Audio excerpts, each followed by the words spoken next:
ओम आर्य कन्या inter college Prayagraj Shrimati मोंग Basu. आज हम लोग पढ़ेंगे कक्षा 1 का विज्ञान, क्लास 8 साइंस। इसका आज हम लोग दूसरा चैप्टर पढ़ेंगे, मानव निर्मित वस्तुएं। मानव निर्मित वस्तुएं, इसके अंतर्गत हम लोग क्या क्या पढ़ेंगे? मानव निर्मित वस्तुओं का उपयोगिता, संश्लेषित रेशे, प्लास्टिक के प्रकार, गुण एवं उपयोग, कांच, मृत्तिका एवं उसके उपयोग। अब आप लोग ये तो जानते ही हैं कि मानव निर्मित वस्तुएं मतलब मानवों द्वारा बनाया हुआ कृत्रिम वस्तुएं। अब इसी में हम लोग इसका अंतर सबसे पहले पढ़ लेते हैं कि किसे प्राकृतिक वस्तुएं कहते हैं और किसे मानव निर्मित वस्तुएं कहते हैं। जो भी वस्तुएं हमें प्रकृति से प्राप्त होती है उसे हम प्राकृतिक वस्तुएं कहते हैं, जिसके लिए हमें उसमें कोई छेड़छाड़ नहीं करनी पड़ती। लेकिन जिस भी चीज को हम अपनी सुविधा के लिए बनाते हैं उसे मानव निर्मित वस्तुएं कहते हैं। चलिए देख लेते हैं क्या है। प्रकृति से हमें अनेक वस्तुएं प्राप्त होती हैं। प्रकृति द्वारा प्रदत्त वस्तुओं को प्राकृतिक वस्तुएं कहते हैं, जैसे पहाड़, नदियां, समुद्र, झील, मिट्टी, वायु आदि। लेकिन जो वस्तुएं मनुष्य द्वारा निर्मित की जाती है उन्हें मानव निर्मित वस्तुएं कहते हैं, जैसे वस्त्र, कृषि यंत्र, मकान, साबुन, सीमेंट आदि। ऐसे तो बहुत सारे वस्तुएं हैं जिनको हम यहाँ पर नहीं गिना सकते, लेकिन आप लोग कहने का आशय तो समझ ही गए होंगे।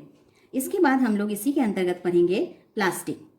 प्लास्टिक क्या है? प्लास्टिक के बारे में तो आपने सुना ही है, आप जानते भी हैं, यूज भी करते हैं। अब उसके बारे में पढ़ भी लेते हैं। प्लास्टिक की कठोरता एवं गलनांक के आधार पर इन्हें 2 वर्गों में बांटा जाता है। पहला है थर्मोप्लास्टिक। अब देखते हैं थर्मोप्लास्टिक क्या है।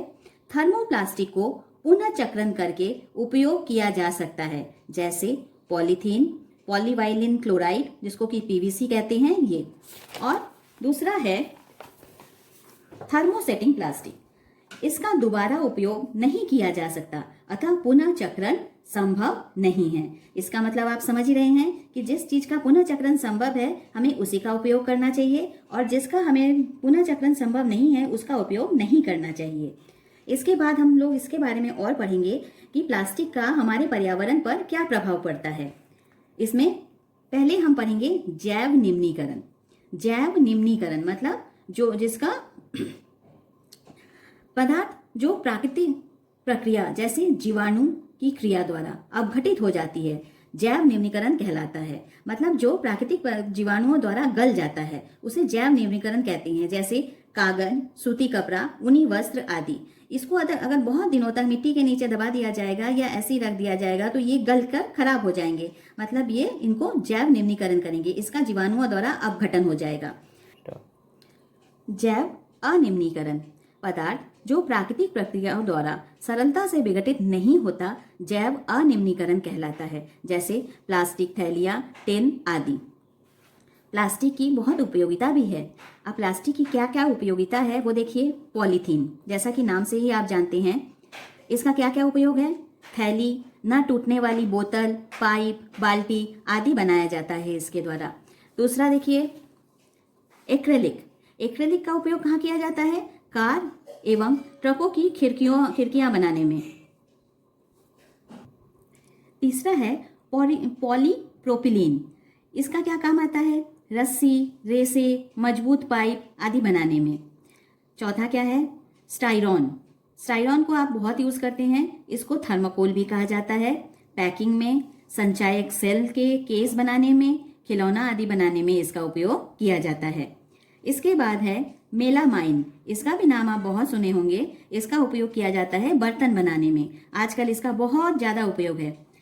बैकेलाइट। बैकेलाइट का उपयोग कहाँ किया जाता है? बिजली के प्लग एवं स्विच तथा कंघी, पेन तथा हत्थे बनाने में। हत्थे मतलब किसी भी चीज का हत्था, जैसे कि केटल का या इस तरह के पैन का, इस तरह का हत्था बनाने में। इसके बाद लास्ट है टेफ्लॉन। टेफ्लॉन के आप नाम बहुत सुने होंगे। नॉनस्टिक बर्तन पर ऊष्मा प्रतिरोधी परत बनाने में टेफ्लॉन का प्रयोग किया जाता है।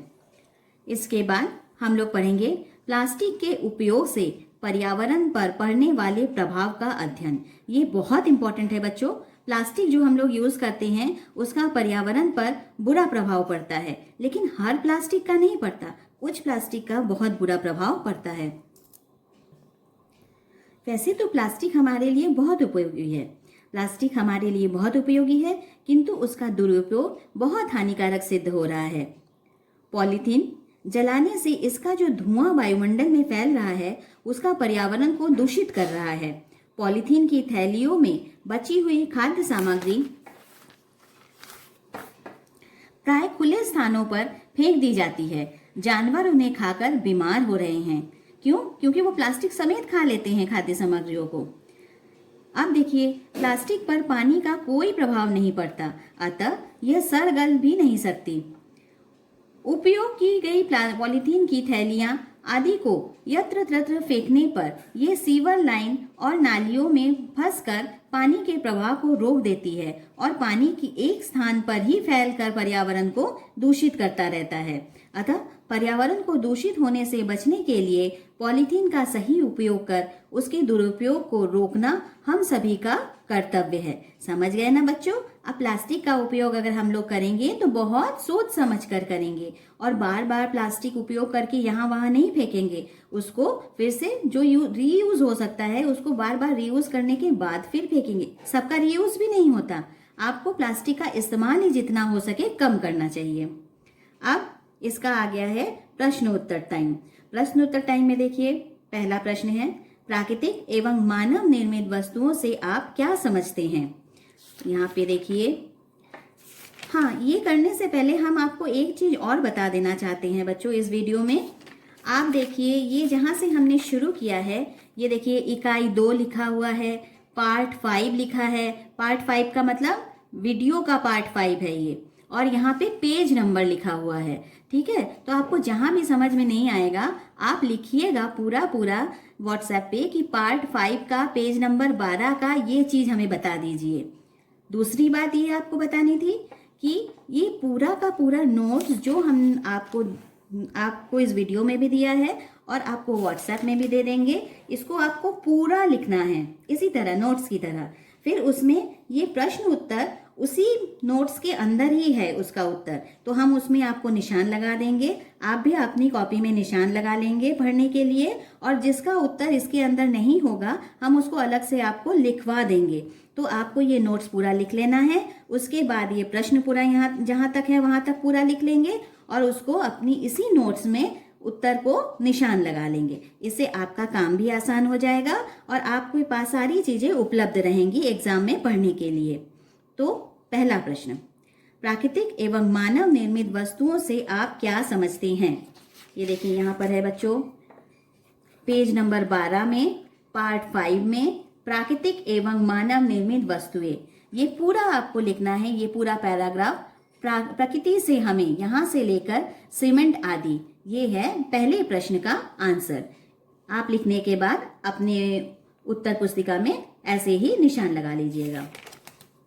दूसरा प्रश्न बच्चों, पॉलीथीन, टेफ्लॉन, एक्रेलिक तथा बैकेलाइट का एक एक उपयोग लिखिए। यहाँ पर अभी हमने आपको बताया, ये देखिए पार्ट 5 में पेज नंबर 13 में इसका उत्तर है। ये देखिए ऐसे ही आप लिखेंगे, प्लास्टिक एक तरफ लिखेंगे, एक तरफ उपयोग लिखेंगे।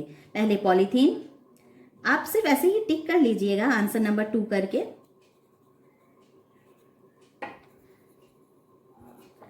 आपको देखिए ये पॉलीथीन लिखना है, ये वाला उपयोग लिखना है।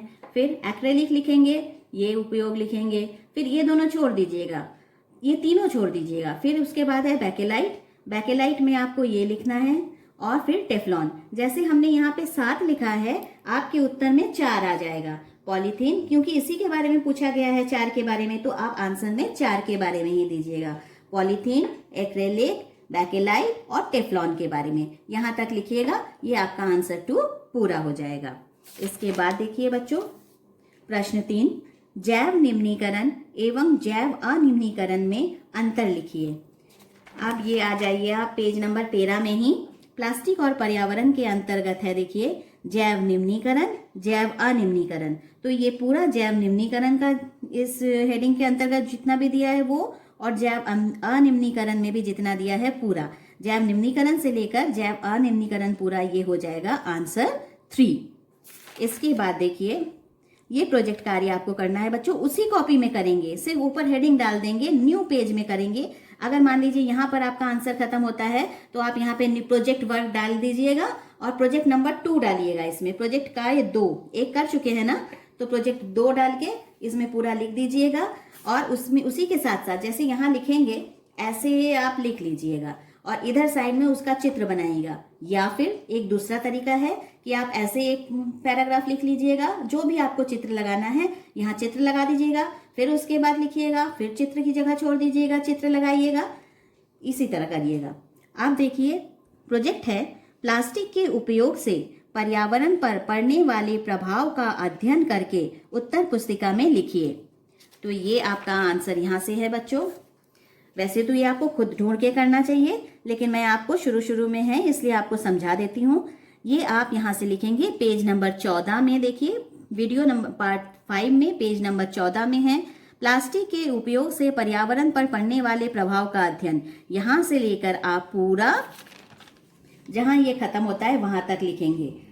इसके संबंधित फोटो जो भी आपके पास है, अगर छोटे क्लास के बच्चों के उसमें या न्यूज़पेपर में या कहीं से भी इससे संबंधित पॉलीथीन से संबंधित जो फोटो आपको मिलेगा वो फोटो आप वहां से कट करके इसमें चिपकाएंगे अपनी कॉपी में। लेकिन हाँ, बहुत ध्यान रखिएगा कि बहुत ज़्यादा फोटो नहीं होना चाहिए। बहुत ज़्यादा से ज़्यादा आप 4 या 5 फोटो लगाएंगे और अच्छा फोटो लगाएंगे। अच्छी का मतलब जिसमें समझ में आ रहा हो। बस बच्चों आज के लिए इतना ही, फिर मिलेंगे नए वीडियो पार्ट 6 में। तब तक के लिए नमस्कार।